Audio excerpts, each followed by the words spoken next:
But we are the ghouls next door. We are not in a cornfield. Nope. And we are the media literacy show from a horror lens where we explore the real life, historical, psychological, generational influences behind our cinematic fears. And kicking off our slasher summer of 2 episodes will be Clown in a Cornfield. If you can tell, I'm one of the clowns in said cornfield. Yeah, a friend of mine. So Clown in a Cornfield is from this year, 2025, and it's about a fading Midwestern town in which Friendo the Clown, a symbol of bygone success, reemerges as a terrifying scourge, and it is directed by Eli Craig. Clown in a Cornfield is a funny, unexpected splatterpunk slasher. It is based on the book of the same name by Adam Caesar. It is a new age slasher putting a spin on a classic villain, the clown. Following high schooler Quinn as she moves to a new home in the small factory town of Kettle Springs with her father, Dr. Glenn Maybrook.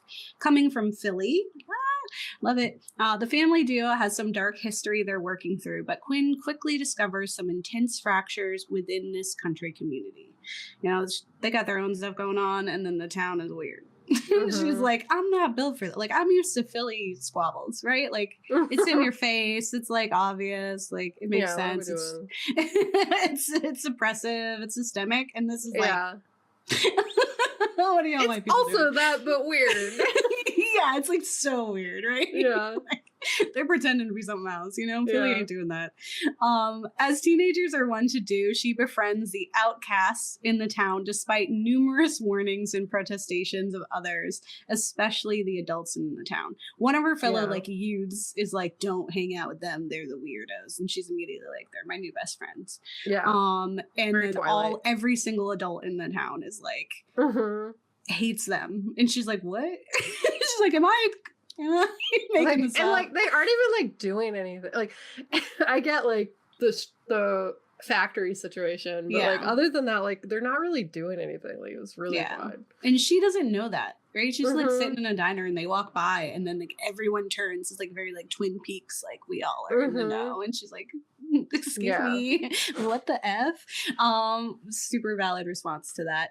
And it's and in the book it's very much like that too. Like it's very subtle. It's like little things and you're like, okay, what the heck is going on? She feels that these outcasts, these youths, are not too bad, just misunderstood in living under the shadow of a legacy in a factory town. It happens. You know, they always want to leave the town and they're like, you have to pick up the whatever tools we use in this factory. The adults, however, seem to take it personally that these teens not only exist, but do so in an authentically them way. The audacity. As the locals bicker amongst themselves and tensions boil over, a sinister, grinning figure emerges from the cornfields to cleanse the town of its burdens, one bloody victim at a time. One at a time is a stretch. It's actually all at once. Really fast. Everything everywhere all at once, honestly, is happening. After a few too many accidents pinned on the youth, they escape to the cornfields for a rager. Of course. But the party has more to offer than misunderstanding body language and too much underage drinking. There's also a killer on the loose. Classic.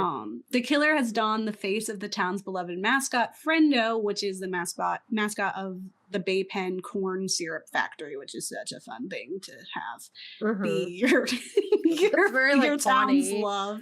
Yeah. And Bay Pen had helped the town thrive like for decades. You know, it was like its pride and joy.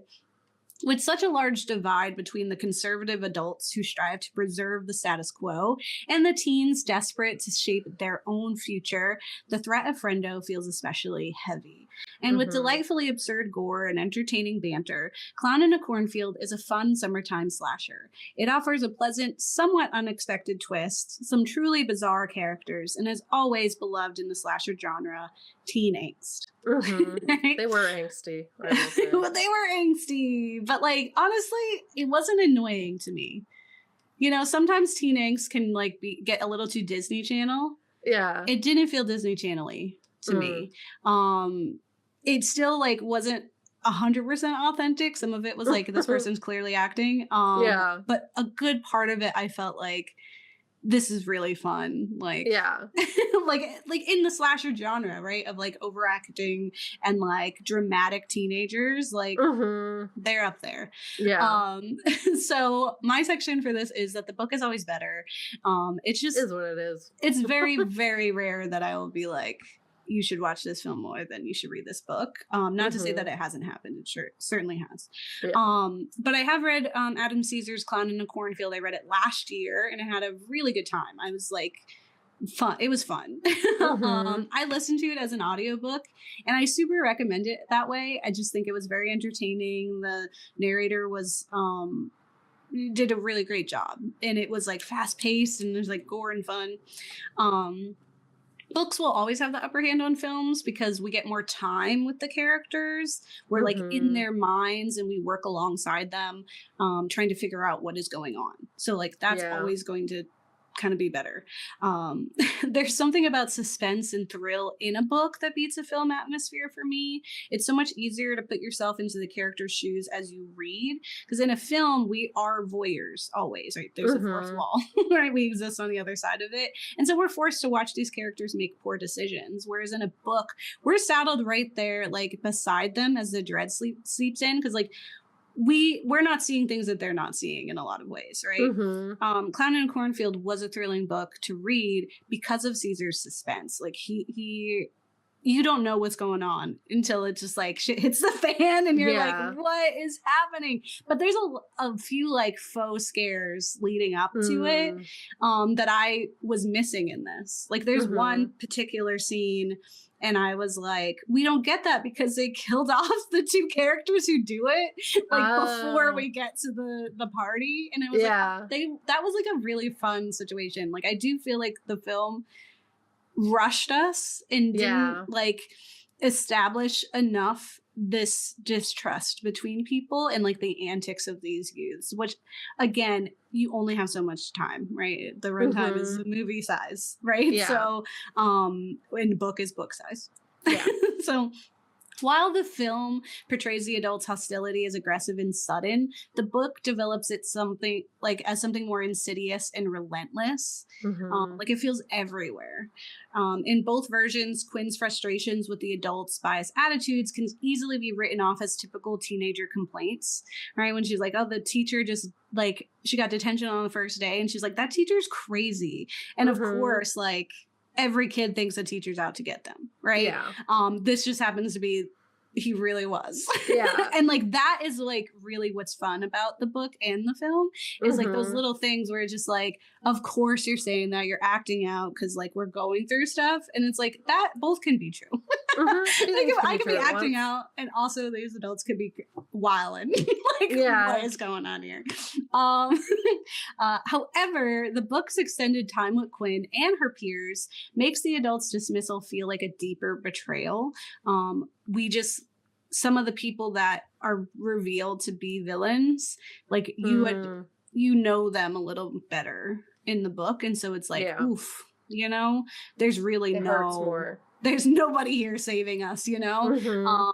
We see how these authority figures who should be protecting and nurturing the teens systematically fail them instead. Like they want to do that. And it makes as much sense as the film does. Why they're doing it, because I'm like, that's a lot of time you just wasted. It's like 18 years of life. What are we doing? A big change from the book and the film was the characterization and fate of two characters. So couple Matt and Ronnie assist the adults in their slaughter of the youth of the town in the books. In this, like Matt is killed like immediately, and Ronnie is like killed later, and it's like she honestly was really fun. But this was really like, to me, was especially impactful in the book because readers were already reeling from the reveal of there not only being more than one friendo murderer, but that it was the adults in the town. that were intent on like refreshing the future generation to better align with their views. But like to see one of their own participating in the slaughter was a surprise, but it also represented the bigger theme that not all young people in our country are like liberal and of the beliefs of our main characters. Like we have so many people who are being molded and shaped into the very monsters the friendo killers were hoping their kids would become. Like some people are that, right? By removing that, they kind of minimizes the message a little bit. Yeah, like it's to this, it really is like all the kids are victims instead of like some kids aren't. Like some people grow up to be their parents. Yeah. They are because they were manipulated, but still. Right. I hear you. But I mean, like at some point, like, and like you do feel bad, like they are villains all the way up through, and they're literally like watching their friends be murdered and are murdering them, and they think it's funny. Like that's how desensitized they are, right? And that's like so important in the book. Right. But I mean, like in the book, it's so important because you're just like, really? Like we are all so like, we're still reeling from that, like from who we've like pulled the mask off and revealed to be everyone that like we've had to look to for some form of guidance is like literally killing us. And then also our friends who were in the trenches with us are also killing us. And so that to me, like I kept waiting for the other shoe to drop, and then they killed him like immediately, and I was like, what is happening? And while adults are not actively slaughtering youth by way of chainsaw, they're certainly doing their fair share of endangering and jeopardizing their lives on the daily. Like that's truth. And this is an over-exaggerated fun slasher version of that, but it's a true thing that people have to deal with, right? And I do want to know like here that Ronnie in the film was an unexpected delight. Like I don't think she was meant to have as much screen time or to do what she did. Like actress Verity Marks was hilarious and blunt, and I feel like she stole like more than enough scenes and lines that would otherwise feel like either over the top or silly, and instead they felt really funny and authentic. She was my favorite character. Like they're like at first I was like she was nothing, and as soon as they like let her say stuff, like she was like, oh, this is my boyfriend's head, you know, and just like and like goes to kiss him, and then he's real. She's like, what the hell? Like every single thing that she said, it was like they moved on too fast. Like they didn't give her enough credit for how fucking funny that was. And like everything else is like she's, you know, she's super dumb and like not, but she was just like, this sucks. Or she was just like, oh cool, I'm gonna die next. We're in some awful 80s slasher horror movie in the Corn. Which means what exactly? It means I'm next. Like she's like, it's very clear that I'm next, right? And so like as much as I'm like sad that they changed the characters for the film, I did really like this version of Ronnie way more than I liked her in the book. Obviously, because she was nothing in the book, really. But I thought she was funny. Right? Yeah.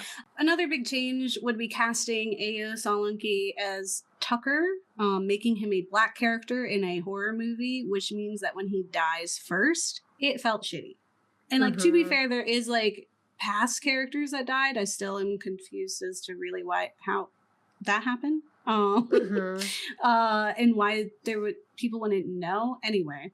No, but it was upsetting. Those characters didn't matter. Took me out. Yeah. These characters did. And Tucker was fun, and I would say he was about the same as he is in the book, like in like not my favorite character, but it's like you have to think about this stuff, guys. Like at the very least make a joke about it, to be like, haha, doesn't that suck, you know? But to like ignore it like it's not real, like because I like to think that it's just that like Solanke like came in and like blew them away, was like really fun with his acting, and they were just like, of course we're not going to do it, and we're not going to change the script because we made this character black. But it's like you do have to kind of acknowledge that. They didn't. It's just it's 2025, buddies. But he did seem to be having fun in the role, and Tucker is like a goofy guy in the books too, so that was fun. But it was just a true shame to kill him first, and unlike in the books, right? Which now he was now distanced from the other youths in town. Right, because like if that was your script, it is already different from the books. So like you could change it. You literally could have made it so that Matt died first. Yeah. Right? Like, easily it wouldn't have changed anything because they did it like in succession of each other. Yeah. Yeah, it didn't matter. Like maybe the like later when they're talking and they're like, oh, they don't know where either of these boys are, and they like write it off because it's like, oh, they're probably gonna do a prank, which is fine. Which is why they like react the way that they do at the party. Sure, you could have flipped that. You could like somebody in the writer's room could have said like, well, since we got Aya here, you know, acting, what if? Fun idea. Yeah. We just switch it up a little bit, right? Yeah, somebody it's a matter of could have editing. said that. Yeah. Somebody could have did that. So that sucked. But I think he did a great job. The character was very true to him. It just sucks that he wasn't alive with the other kids and that he didn't get to do some of his like later pranks that was also fun in the book. So I just feel like we were denied more of his character and Matt's too. But again, we don't have all the time in the world. So I get it. Just like, switch it around next time. There are several other character changes between the book and movie, which is expected given the different storytelling constraints of each medium. This means certain scenes are changed. In the book, Rust saves Cole, not Quinn's dad. This was even more impactful since the moment when we thought Rust had died earlier carried much more weight than in the movie. Like in the movie, Cole is forced to quickly move on. They're like, just come on. And he's like, dang. In the book, he's like genuinely distraught, which feeds into like his emotional state later when it's like revealed that they've had feelings for each other. In this, it felt like they kind of threw it together. That does happen in the book, that they are in love. And Russ was just so much more of a hero in the book. In this, he kind of like comes in the tail. I don't know. That made me sad. He is like, and also I felt like Quinn liked Rust a little bit more in the book than she does in this. She like, she's very dismissive of him and like has like the ick against him immediately. Yeah. And in all fairness, she doesn't like him right away. But she's not super against him. So whatever. The motivation for the Friendo conspiracy in the book is even more fanatical, with Sheriff June aspiring to make Kettle Springs great again.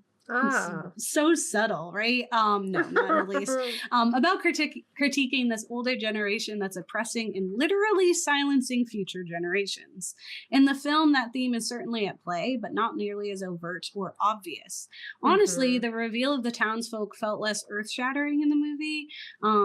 And that could very well be because I already knew as a reader that was happening. In the book, I'll be real, as someone who didn't read it, I predicted that immediately and then was like, ugh. Because they didn't like have it be like a reveal. I immediately picked up that I was like, these adults are sus. Like, so I feel like if the book, it probably would have hit harder versus what I was seeing on film. So yeah, well, it's just like in the book, like we learn more about those adults, right? We're grown to like, if not trust them, at least look to them with some authority and reluctant respect because they're adults, right? And like when the friendos start killing them, I really didn't think, right? And so when it was like revealed that they were the participants, it was generally surprising and impactful. Like there's like the waitress is one of them, and she's the one who has her hand blasted, if I remember correctly. In the like when the dad's like patching her up, it's like, it's first of all, it's a woman, which also like, you know, it's so easy to villainize all the men in the town, but she's also a part of it. It's like this random lady who serves you pancakes is out here killing people. Like that was so like, it was like her too. Like I just felt like it just kept going. And then also they missed this whole part where the previous doctor like knew that they were doing some shady stuff. And so they killed him. And that's why the job opened up. And the dad like ends up like with his dead body and like has to like fight his way out. Like again, you only have so much time. I get it. But there's like some really cool stuff that happens in the book. So again, I hope for like super like as spoiled as it is now, I still think it's really fun and like you will have a good time as a reader. And again, if you're not like, I don't like to open up a book, listen to it. It's great. Lastly, I love a good splatterpunk book. While some films in the torture porn category can feel like gratuitous gore overlord, which probably explains why the movie toned down some of the deaths, like as like slashery as it is, it's not. It's not as close to the book, to be honest. Splatterpunk books hit differently. They're genuinely fun. It's certainly not for everyone. So if you're sensitive to gore and excessive violence, please find yourself a cozier, like, horror read. No shame. Okay? But Splatterpunk revels in graphic violence and deliberately pushes boundaries with tone and content. And the deaths in the book were heavy-handed, drawn out, and memorable. Right? Deaths in the film felt very punchy and fast-paced. And while there were certainly some entertaining moments, right, like being pitchforked to the ceiling and still having a conversation, that was funny. Or running chest first into a chainsaw. My girl Ronnie, what were you doing, baby? Like, you knew you were online. She was like, I'm on deck. I know I'm up next. And she's like, to that point, I was like, girl, what are you doing? And that's like, again, super fun. I was still like waiting for creative carnage that we see in these books. And while I can't get behind like Terrifier, like the series, because I don't connect with its like overarching themes and like the abuse on certain bodies feels very intentional and very intentionally not for me.